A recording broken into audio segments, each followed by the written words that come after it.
जय हिंद। मैं हूं शाहिद अनवर और आपका स्वागत है मेरे इस चैनल आइडियल एजुकेशन जोन में। मैंने इंट्रो वीडियो डाला था जिसका मुझे बहुत ही अच्छा रिस्पांस आप लोगों से मिला और इसी तरह का रिस्पांस आप मुझे देते रहें ताकि मैं नए नए कंटेंट आपके लिए लाता रहूं। तो चलिए शुरू करते हैं। आज मेरा पहला इंट्रो वीडियो के बाद पहला वीडियो है जो आपको जनरल एंट्री से संबंधित है, रूल्स ऑफ जनरल एंट्री। सबसे पहले अकाउंट्स, हम लोग कॉमर्स में हम लोग सबसे पहले अकाउंट्स पढ़ते हैं। अकाउंट्स है क्या? अकाउंट्स हम बचपन से ही करते आ रहे हैं, पर जानकारी हमें उसकी मिलती है 10 के बाद। 10 से पहले कोई बच्चे कॉमर्स रखते नहीं हैं, 10 के बाद ही रखते हैं। और हम लोग अकाउंट्स में सबसे पहले जैसे जनरल एंट्री होती है, तो जनरल एंट्री करने के रूल्स क्या है, रेगुलेशन क्या है, वो तो हम बताएंगे ही आपको। उससे पहले आपको बताएंगे कि दो शब्द जनरल एंट्री में अकाउंट्स में बहुत ज़्यादा इस्तेमाल होते हैं। पूरे जब तक आप इंटर कीजिए, ग्रेजुएशन कीजिए, सीए कीजिए, एमकॉम कीजिए, तो एक शब्द है डेबिट और एक शब्द है क्रेडिट। जो एक इटालियन मैथमेटिशियन थे लूका पेसिएलो, इन्होंने डेबिट और क्रेडिट शब्द का इजाद किया था। चलिए शुरू करते हैं रूल्स ऑफ जनरल एंट्री। ठीक है, देखिए सबसे पहले टाइप्स ऑफ अकाउंट्स होते हैं 3 प्रकार के, पर्सनल, रियल और नॉमिनल। पर्सनल का हिंदी होता है व्यक्तिगत खाता, रियल का हिंदी होता है वास्तविक खाता, नॉमिनल का हिंदी होता है नाम मात्र खाता। पर्सनल के अंदर किस तरह का आइटम लाते हैं, रियल में किस तरह का आइटम आएगा और नॉमिनल में किस तरह का आइटम आएगा, ये आपको हम समझाने का प्रयास आज करेंगे। पर्सनल का रूल्स होता है debit the receiver, credit the giver. Real का रूल होता है debit what's come in, credit what goes out. और नॉमिनल का रूल्स होता है all expenses losses are debit, all income and gains are credit. सबसे पहले हम लोग पर्सनल को समझते हैं। जैसा पर्सनल का भी मैंने आपको डिफिनेशन में बताया, रूल्स बताया कि debit the receiver, credit the giver. पाने वाले को डेबिट करते हैं और देने वाले को क्रेडिट करते हैं। तो इसमें क्या होगा, जाहिर सी बात है कोई ना कोई इंसान आएंगे, हम आप सारे के सारे पर्सनल अकाउंट में आते हैं। इसके अलावा बैंक एक आर्टिफिशियल है, वो भी आएगा पर्सनल अकाउंट में। कोई संस्था जैसे आपको मंदिर, मस्जिद, ये सब रिसीव्ड करते हैं। हम किसी को डोनेशन दिए तो मंदिर में दिए, मस्जिद में दिए, तो मंदिर मस्जिद अगर लिया जाए तो वो भी पर्सनल अकाउंट में ही आएंगे। पर इसकी बहुत डीप है, ये आगे जाके बताएंगे किस तरह का इसमें एंट्री मारा जाता है। अमूमन इसमें आते हैं क्या, किसी इंसान का नाम और कोई संस्था का नाम। स्पेशली बैंक बहुत ज़्यादा इसमें इस्तेमाल होती है संस्था में। अब आते हैं हम लोग रियल अकाउंट में। रियल अकाउंट में debit what's come in, credit what goes out. जैसा आप जान रहे, डेबिट व्हाट्स कम इन, जो आता है उसे डेबिट करें, जो जाता है उसे क्रेडिट करें। जो आता है उसे डेबिट करेंगे, जो जाता है उसे क्रेडिट करेंगे। इसमें कैश का इस्तेमाल बहुत ज़्यादा होता है। और जैसा हिंदी आप इसका देख रहे हैं, वास्तविक।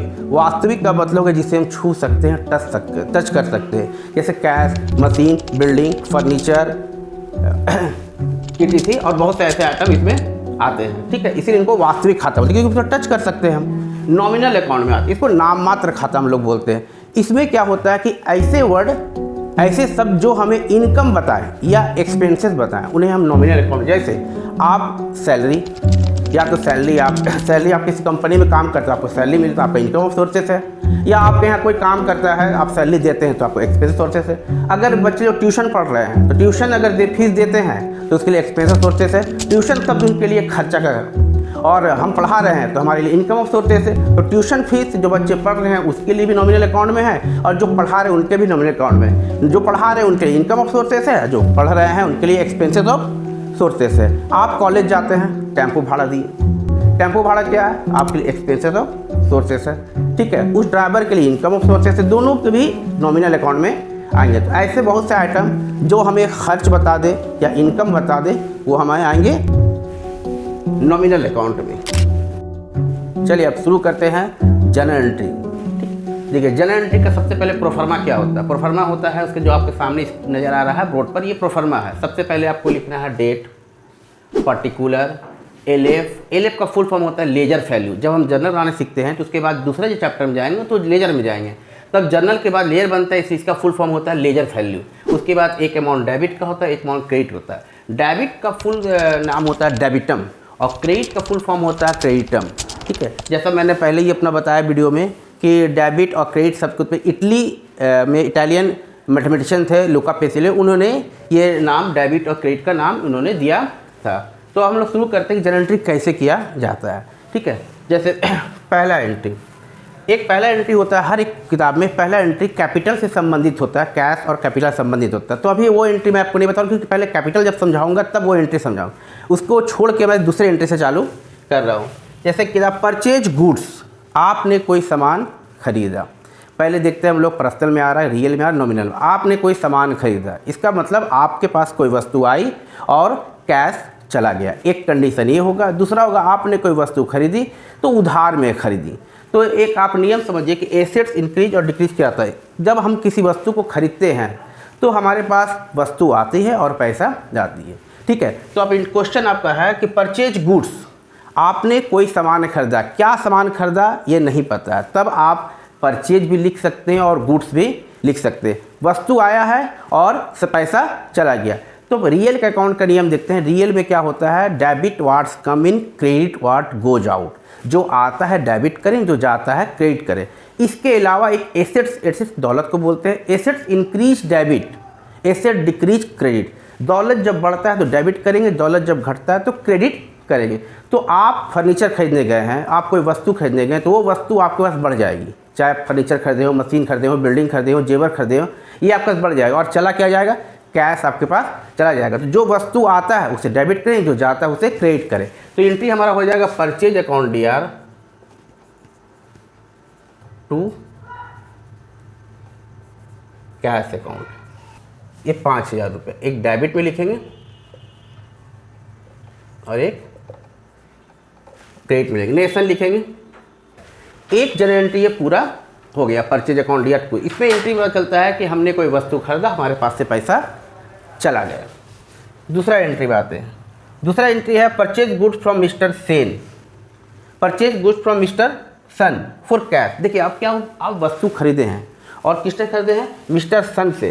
साथ में ये जिक्र कर दिया गया है कि आप नगद में खरीदे हैं। अगर यहाँ पर मिस्टर सन के जगह पे कुछ लिखा नहीं होता, मिस्टर सन लिखा होता, तब हम लोग को मानते हम लोग ये कि ये उधार में खरीदा गया और उसका नाम जनरल एंट्री में आता। यहाँ हम मिस्टर सन को जानते हैं पर वस्तु हम नगद में खरीदे हैं, इसीलिए हमें मिस्टर सन का नाम का कोई ज़रूरत एंट्री में नहीं है। फिर वस्तु कौन सा खरीदे, वो भी किसी कौन सा वस्तु खरीदी है, सिर्फ परचेज पता है कि हमने कुछ वस्तु खरीदा है। तो फिर हमारा एंट्री हो जाएगा परचेज अकाउंट DR। ये सेम एंट्री आप कर सकते हैं।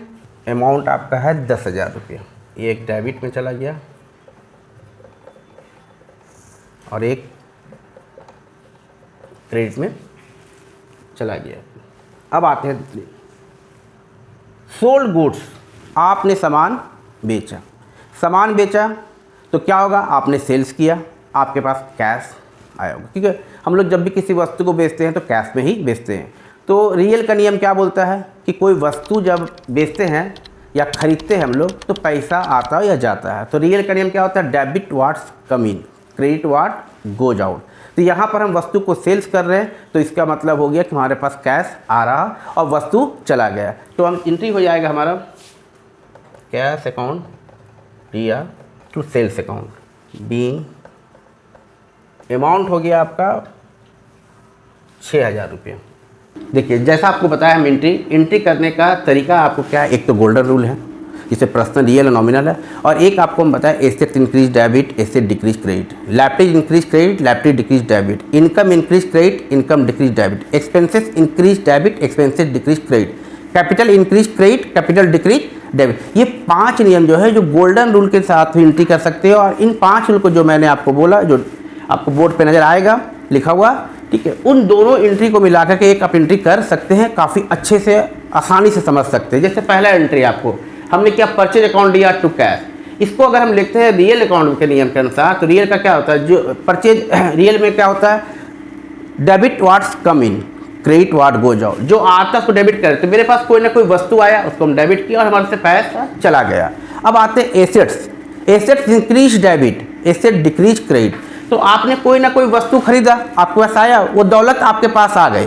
तो हम लोग जब दौलत जो आता है उसे हम डेबिट करते हैं और जो दौलत जाता है उसे क्रेडिट करते हैं। तो यहाँ एसेट इंक्रीज के नियम से ये एसेट डेबिट हो गया परचेज और कैश मेरा क्रेडिट हो गया, कैश चला गया। तो दूसरा एंट्री देखिए, ये भी इसी पर डिपेंड है। आपको क्वेश्चन में होगा कि आपने कोई वस्तु किसी से खरीदा, किसी व्यक्ति का नाम दिया हो, लेकिन साथ में कैश को भी ऐड कर दिया है, तब आपको मानना है कि उससे आपने नगद खरीदा, उधार नहीं खरीदा। अगर कैश नहीं लिखा होता purchase good from Sen only इतना लिखा रहता है तो आप ये मानिएगा कि उधार खरीदा गया और सन का नाम एंट्री में आएगा। लेकिन purchase goods from Sen on cash for cash ये लिखा हुआ है तो आप क्या कीजिएगा कि इसमें आप कैश को एंट्री में आना होगा, कैश आएगा एंट्री में। क्यों? क्योंकि वो आपने कैश में परचेज किया है तो एंट्री हमारा ये हो जाएगा purchase account dear to cash. अब इसको देखते हैं रियल के नियम के अनुसार। तो रियल का क्या, डेबिट वार्ड्स का बिल। फिर आपके पास कोई वस्तु आया और आपके पास से कोई वस्तु चली गई, कौन से वस्तु गई तो आपके पास से कैश गया, तो कैश को हमने क्रेडिट कर दिया। ठीक है, अब तीसरा एंट्री आते हैं। तीसरा एंट्री था आपको कि कैश सेल्स किए हैं आप कैश सेल्स किए हैं तो आपके पास क्या होगा, नगद आपके पास पैसा आएगा। तो रियल का नियम के अनुसार जानते हैं हम कि कैश जब हम लोग किसी को बेचते हैं, किसी वस्तु को बेचते हैं और नगद बेचते हैं तो हमारे पास कैश आएगा। ठीक है, तो रियल का नियम क्या होता है, डेबिट वार्ड्स कम इन। फिर हमारे पास कैश आया और किसके थ्रू आया, क्योंकि आपने वस्तु को हमने बेचा था। तो सेल्स कहीं ना कहीं इसमें इनकम ऑफ सोर्सेस रहता है।